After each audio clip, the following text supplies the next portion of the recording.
ఈరోజు ఈ వీడియోలో బాబా గారి దినచర్య గురించి మరికొన్ని విషయాలు తెలుసుకుందామండి. నేను లెండీలో అంటే అబ్దుల్లా చెప్తున్నారన్నమాట. సాయి వెలిగించిన అఖండ జ్యోతిని జాగ్రత్తగా కాపాడుతుండేవాడిని.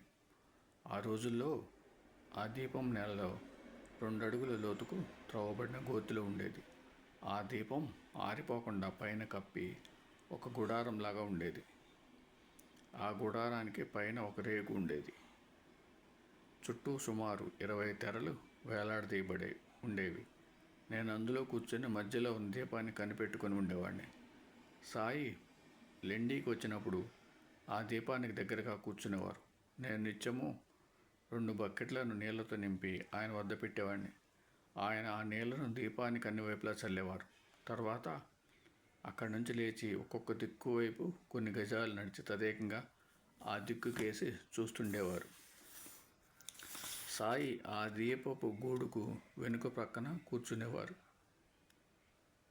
ఆయన కూర్చున్న చోటు నుంచి ఆ దీపం కనిపించేది కాదు.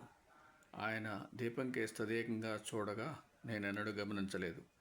ఆయన బకెట్లో నీళ్లను అన్ని దిక్కులకు చల్లేటప్పుడు ఏదైనా మంత్రాన్ని పఠించేవారేమో నాకు తెలియదు. 10 గంటల ప్రాంతంలో సాయి మసీదుకు తిరిగి వచ్చేసరికి ఆయన ముందు తమ కళలను ప్రదర్శించి ధన్యం చేసుకోవాలని గాయకులు, నర్తకులు వేచి ఉండేవారు. బాబా వచ్చి కూర్చున్న తర్వాత వారు కళలను ప్రదర్శించేవారు. అదంతా పూర్తయ్యేసరికి మధ్యాహ్నం అయ్యేది. షిరిడీ వాస్తవ్యులు, ఇతర ప్రాంతాల నుంచి వచ్చిన వారందరూ ఆ సమయంలో అక్కడ సమావేశమయ్యేవారు. సాయి మధ్యాహ్న హారతి సమయం దాకా భక్తులతో మాట్లాడుతూ గడిపేవారు. ఆ సమయంలో ఆయన భక్తులతో ఎటువంటి విషయాలు ప్రస్తావించేవారో, ఎటువంటి కథలు చెప్పేవారు వివరంగా తర్వాత వ్రాశాను. ఒక్కొక్కప్పుడు ఆయన ఈ సమయంలో మరొకసారి భిక్షకు వెళ్ళేవారు. ఆ తర్వాత మధ్యాహ్న హారతి సుమారు 12 గంటలకు జరిగేది. ఆ సమయంలో భక్తులు ఒక వెండి సింహాసనం తెచ్చి మసీదులో వేసేవారు. అయితే బాబా కిందనే కూర్చునేవారు. హారతి సమయంలో భక్తులంతా వాయిద్యాలను వాయిస్తూ హారతి పాటలను పాడేవారు. తర్వాత భక్తులంతా సాయి వద్ద విభూతి తీసుకొని భోజనాలకు వెళ్ళేవారు. కొందరు తమ భోజనంలో మొదట కొంత భాగాన్ని మసీదుకు తీసుకొచ్చి సాయికి నివేదనగా సమర్పించేవారు.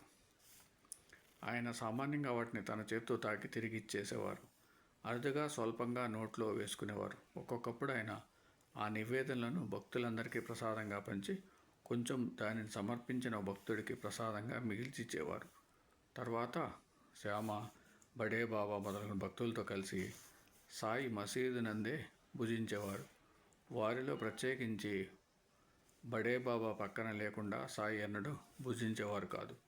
సామాన్యంగా తాత్యా పాటిల్, రామచంద్ర పాటిల్, బయాజీ పాటిల్ సాయికి ఎడమ ప్రక్కగా కూర్చునేవారు. ఆయన కుడివైపున బడే బాబా, శ్యామ, బూటి, కాకా సాహెబ్ దీక్షిత్ కూర్చునేవారు. ఆ సమయంలో మసీదులో వారి చుట్టూ తెరలు వేసేవారు. ఒకసారి ఆ తెరలు వేశాక భక్తులెవరూ మసీదులో ప్రవేశించేవారు కాదు. వేసవి కాలంలో నిత్యము సాయి ఒక మామిడి పండు తీసుకొని దాన్ని స్వల్పంగా రుచి చూసి భక్తులందరికీ పంచేవారు. అందరూ భోజనానికి ఉపక్రమించే ముందు సాయి ఒక సేరు పాలలో ఒక సేరు పంచదార, సేరు రొట్టెలు ఒక గిన్నెలో వేసి పిసికి ప్రసాదంగా అందరికీ పంచేవారు. ప్రధాన భక్తుడు తన గ్రంథంలో ఈ దృశ్యాన్ని ఇలా వర్ణించాడు. నేను ప్రథమంగా షిరిడీ వచ్చిన నాటి నుండి నేను అక్కడ ఉన్నప్పుడల్లా బాబాతో కలిసి మసీదులోనే భోంచేస్తుండేవాడిని. ఆయన స్వయంగా తన చేతులతో సమృద్ధిగా వంటకాలను మా పల్లెల్లో ఉంచేవారు.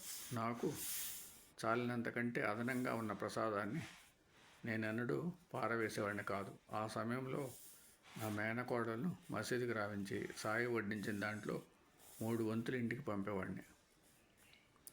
అదే కుటుంబం అంతటికి సరిపోయేది.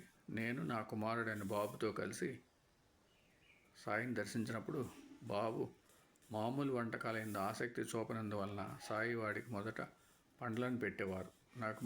నాకు మరికొందరు బిడ్డలు కలిగిన తర్వాత నేను మసీదుకు భోజనానికి వెళ్ళేటప్పుడు ఆ 3 బిడ్డలను కూడా భోజనానికి మసీదుకు తీసుకువెళ్ళేవాడిని. భోజన సమయంలో కూడా ఒక్కొక్కసారి సాయి లీల ప్రకటమయ్యేవి. 1-2 ఉదాహరణలు. మసీదు మట్టితో కట్టబడిందని, చాలా పురాతనమైందని ఇంతకుముందే చెప్పాము. అప్పుడప్పుడు కప్పు నుండి మట్టి రాళ్ళు రాలి పడుతుండేవి. ఒకనాడు సాయి భక్తులతో కలిసి భోజనం చేస్తుండగా మసీదు కప్పు నుండి పెటపెటమని శబ్దంలా వినిపించింది. సాయి తక్షణమే తన చేతిని పైకెత్తి ఆగు ఆగు అన్నారు. వెంటనే ఆ శబ్దం ఆగిపోయింది. భోజనాలు అవగానే భక్తులందరితో కలిసి సాయి కూడా మసీదు నుండి బయటకు వచ్చారు. వెంటనే మసీదు కప్పు నుండి ఒక భాగం విరిగి వారందరూ కూర్చొని ఉన్న ప్రదేశంలో పడింది. అప్పుడు కానీ భక్తులకు అందరకు ముందు సాయి అన్న మాటలు అర్థం కాలేదు. ఆయన ఆగు ఆగు అన్నంత మాత్రాన కోలమన్న మసీదు కప్పులోని భాగం బుద్ధిమంతుడైన పిల్లవాడిలాగా ఆయన ఆజ్ఞను పాలించడం అందరినీ ఆశ్చర్యపరిచింది. ఓం సమసద్గురు సాయినాథ్ మహారాజ్ కి జయ. ఓం సమసద్గురు భరద్వాజ్ మహారాజ్ కి జయ.